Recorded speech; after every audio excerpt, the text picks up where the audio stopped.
Good morning students. ఈరోజు మనము coral reefs గురించి చదువుకుందాం.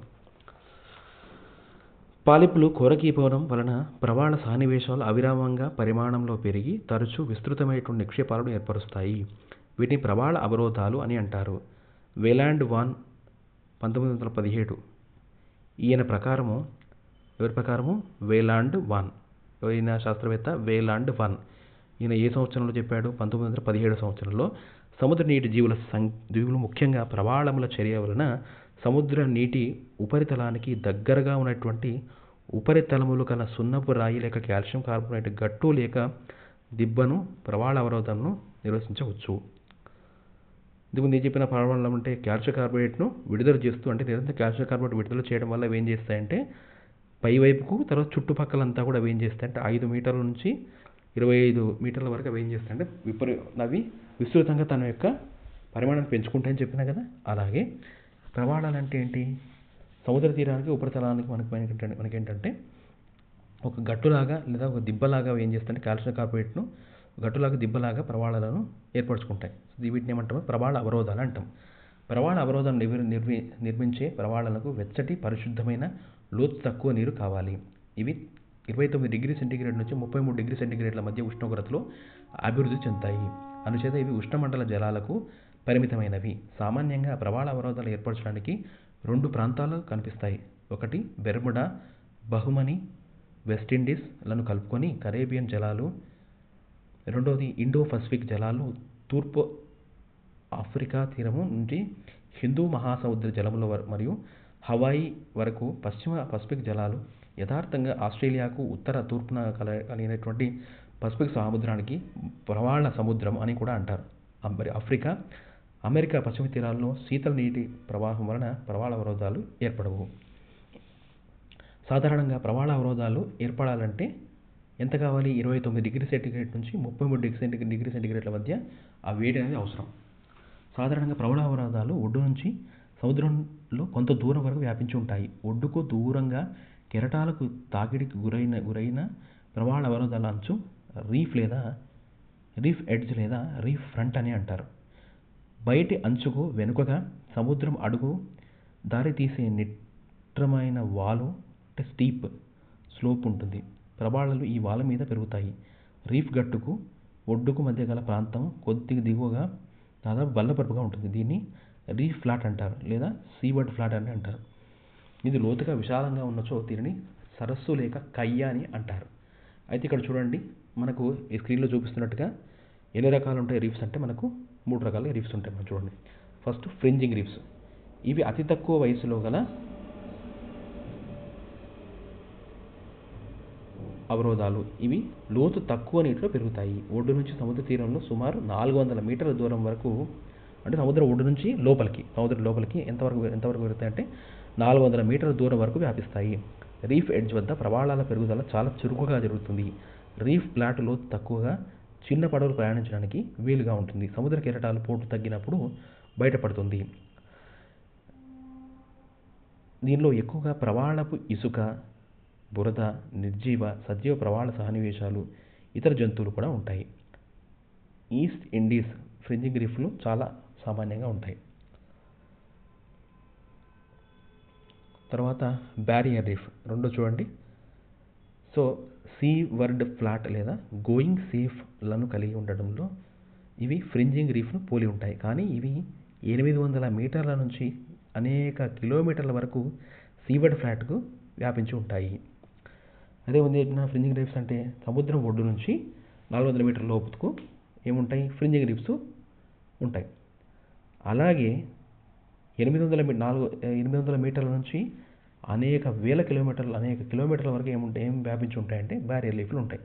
ఈ అవరోధాన్ని నేల నుంచి వేరు చేయు అవధి అని అంటారు. ఇది 10 నుంచి 50 ఫాలముల లోతు ఉంటుంది. అంటే సముద్రాన్ని దేంతో కొలుస్తారంటే ఫాలంలో కొలుస్తారు. మనము ఫర్ ఎగ్జాంపుల్ చూడండి, మహబూబా నుంచి హైదరాబాద్కి ఎంత, వరంగల్ నుంచి విశాఖపట్నానికి ఎంత అనేది మనం ఏం చేస్తాం? దూరాన్ని దేంతో కొలుస్తామంటే కిలోమీటర్లో కొలుస్తాం. కానీ సముద్రం యొక్క లోతుని దేంతో కొలుస్తాం అంటే ఫాలంలో కొలుస్తాం. దేంతో కొలుస్తాం? ఫాలం అంటాం. అయితే ఈ అవరోధం నేల నుంచి వేరు చేయు నీటి అవధి దీన్ని స్ట్రెచ్ అని అంటాం. 10 నుంచి 50 ఫార్ముల లోతు వరకు ఉండవచ్చు. ఇది నౌకా ప్రయాణానికి అనుకూలం. దీనిని కయ్యా లేదా లాగూన్ లేక సరస్సు అని అంటారు. ఏమంటాం? లాగూన్ లేక సరస్సు అని చెప్పి. రీఫ్ అంటే 70 నుంచి 90 మీటర్ల లోతు వరకు వాలుగా ఉంటుంది. దీని తర్వాత నిట్రానమైనటువంటి వాలు ఉంటుంది. బ్యారియర్ రీఫ్ నాకు ఆస్ట్రేలియా ఉత్తర తూర్పు తీరంలో ఉన్నటువంటి గ్రేట్ బ్యారియర్ రీఫ్ దీనికి ఉదాహరణ. ఏంటి? ఏం రీఫ్ ఉదాహరణ మేజర్గా అంటే గ్రేట్ బ్యారియర్ రీఫ్ అనేది మంచి ఉదాహరణ. దీనికి బ్యారియర్ రీఫ్కు గ్రేట్ బ్యారియర్ రీఫ్ ఇది ఎక్కడుంది? ఆస్ట్రేలియా ఉత్తర తూర్పు తీరంలో ఉన్నటువంటి గ్రేట్ బ్యారియర్ రీఫ్ అనేది చాలా మంచి ఉదాహరణ.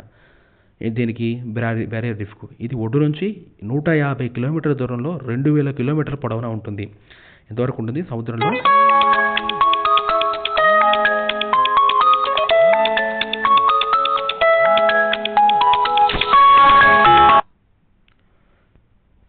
తర్వాత మనం అటాల్ రీఫ్, దీనిని ప్రవాళ ద్వీపము లేదా కోరల్ ఐలాండ్ అంటాం, లేదా కయ్య ద్వీపం లేదా లాగూన్ ఐలాండ్ అంటాం. దేన్ని అంటాం? అటాల్ రీఫ్ని ఏమంటామంటే ప్రవాళ ద్వీపము, దీన్ని ఇంగ్లీష్లో కోరల్ ఐలాండ్ లేక కయ్య ద్వీపము అంటే లాగూన్ ఐలాండ్ అని కూడా అంటాం. దాదాపుగా ఇది వలయంలాగా లేదా అండాకారంలో లేదా గుర్రపు నాడ ఆకారంలో ఉన్నటువంటి అవరోధం.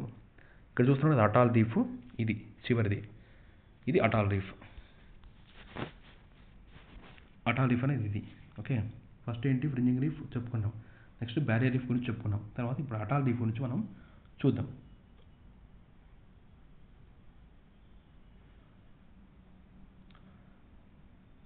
చూడండి, అటాల్ రీఫ్ అంటే ఇది ఏ ఆకారంలో ఉంటుంది అంటే మనకు వలయాకారంలో అంటే గుండ్రంగా కానీ లేదా అండం అంటే గుడ్డు ఆకారంలో కానీ లేక గుర్రపు నాడ ఆకారంలో కనిపించేటువంటి ఏది అంటే అటాల్ రీఫ్.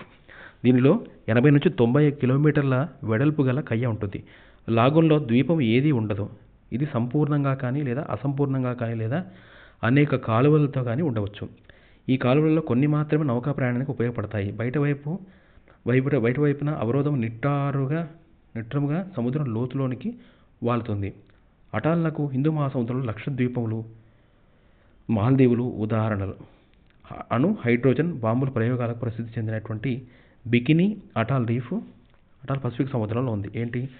దేనికి మేజర్గా అటాల్ రీఫ్ ఎక్కడ మనం యూజ్ చేస్తామంటే మనం చూస్తామంటే తర్వాత హైడ్రోజన్ బాంబులు, అణుబాంబులు లేదా హైడ్రోజన్ బాంబులను ప్రయోగాలకు ఎక్కడ చేస్తారంటే బికినీ అటాల్ పసిఫిక్ సముద్రంలో, బికినీ అటాల్ పసిఫిక్ మహాసముద్రంలో ఉన్నటువంటి బికినీ అటాల్ పసిఫిక్ సముద్రంలో మనం దీని మీద ప్రయోగాలు చేయడం జరుగుతుంది.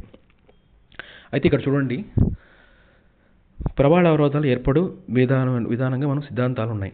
ప్రపంచవ్యాప్తంగా ప్రస్తుతం ఉన్నటువంటి అవరోధాలు అనేక అవరోధంలో ఆధారంగా గల ద్వీపములు ఆధునిక జీవ మహాయుగంలో ఏర్పడినవి. ఎప్పుడు ఏర్పడినాయంటే ఆధునిక జీవ మహాయుగంలో ఏర్పడినాయని చెప్తున్నారు. సంవత్సరానికి 10 నుంచి 200 మిల్లీమీటర్ల చొప్పున ప్రవాళ అవరోధాలు అతి నెమ్మదిగా పెరుగుతాయి. అంటే ఇవి ఎప్పుడు పెరుగుతాయి? సంవత్సరానికి 10 నుంచి 200 మిల్లీమీటర్ల చొప్పున ప్రవాళ అవరోధంలో అతి నెమ్మదిగా పెరుగుతాయి. ప్రస్తుతం కాలంలో ఉన్నటువంటి అవరోధాలు 15,000 నుంచి 30,000 సంవత్సరాల్లో ఏర్పడినట్లుగా కనిపిస్తుంది. అవరోధముల ఉత్పత్తి గురించి అనేక సిద్ధాంతాలు ప్రతిపాదించబడింది, కానీ ఇది ఏది కూడా సంతృప్తిగా లేదు. అయితే దీని నుంచి మనకు కొన్ని ఆర్థిక ప్రాముఖ్యతలు కూడా ఉన్నాయి. అది చూడండి, ప్రవాళ అవరోధాల వల్ల అనేక ఉపయోగాలు కూడా మనం చూస్తాం. కెరటాల తాకిడికి ఒడ్డు కొట్టుకుని పోకుండా ఒడ్డును కాపాడుతుంది. తీర ప్రాంతాలలో అవరోధం నుంచి ముక్కలు చేసి తీసిన రాళ్లను ఇల్లు కట్టుకోవడానికి, రోడ్డు వేయడానికి విమానాశ్రయాలు కూడా ఉపయోగిస్తారు. అనేక మొక్కలకు, జంతువులకు ప్రవాళ అవరోధాలు ఆవాసాలుగా ఉపయోగపడతాయి. అలంకరణ సాధనాలుగా, ఔషధాలుగా కూడా కొన్ని ప్రవాళాలు చాలా విలువైనటువంటి. సో ఈ విధంగా మనం ఏం చేస్తామంటే రకరకాల ప్రవాళ అవరోధాలు అంటే కోరల్ రీఫ్స్, మనం దాంట్లో ఏమేమి ఉంటాయంటే మనకు ఫస్ట్ ఫ్రింజింగ్ రీఫ్ అంటే మనకేంటి? ఫస్ట్ ఏంటి? మనకు ఫ్రింజింగ్ రీఫ్, తర్వాత బ్యారియర్ రీఫ్, తర్వాత బ్యారియర్ రీఫ్, తర్వాత at all reef. Fringing reef example ఏంటి? మనము ఈస్ట్ ఇండియాలో ఉన్నటువంటి ఫ్రింజింగ్ రీఫ్, ఇది ఎక్కడుంది? East India. నెక్స్ట్ ఏంటి? మనకు బ్యారియర్ రీఫ్ ఎక్కడుంది? Great barrier reef. ఎక్కడుంది గ్రేట్ బ్యారియర్ రీఫ్? ఆస్ట్రేలియా ఉత్తర తూర్పు తీరంలో ఉన్నటువంటి గ్రేట్ బ్యారియర్ రీఫ్. ఎక్కడ? ఆస్ట్రేలియా ఉత్తర తూర్పు తీరంలో ఉన్నటువంటి గ్రేట్ బ్యారియర్ రీఫ్. తర్వాత చూడండి, అటాల్ రీఫ్ ఎక్కడుంది? మనకు బికినీ అటాల్ పసిఫిక్ మహాసముద్రంలో మనకు కనిపిస్తుంది. బికినీ అటాల్ పసిఫిక్ మహాసముద్రంలో కనిపించేటువంటి ఈ యొక్క ప్రవాళ అవరోధాలు, వీటిని కోరల్ రీఫ్స్ అని చెప్తాం. ఇప్పుడు ఇంతవరకు మనం టైప్స్ ఆఫ్ కోరల్ రీఫ్స్ అనే పాఠం గురించి మనం నేర్చుకున్నాం. So thank you students.